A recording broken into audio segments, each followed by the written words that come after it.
আপনি কি করতেন? বিক্রি করতেন? কি করবো? কোন বাসায় থাকতেন? মানুষের বাসায় কাজ করতেন? এখন কি এটি পাওয়ার পরে কি আবার বিকাশিতে নামবেন? হ্যাঁ, কিছু করে ব্যবসা না একবার বেচে দিবেন কোন জায়গা? কি কি ভালো পাইছে দেখেন। কি কি পাইছেন আপনি বলেন তো?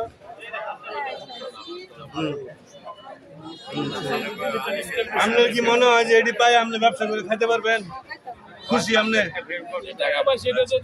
আর আপনার কি টাকাও দিচ্ছে আপনারা? কত? হ্যাঁ, এটা দেখছেন কত টাকা? কত? ৮,০০০ টাকা উনি পাইছে ওনার এগুলা কেনার পরে। তো এটা একটা ভালো উদ্যোগ সরকারের, আমি এই উদ্যোগকে স্বাগত জানাই। হ্যাঁ, এবং আপনাদের কাছে অনুরোধ থাকবে আপনারা এই জিনিসটা নিয়ে কইরা খায়া উঠেন, এটা বিক্রি করে দিয়েন না। মালদা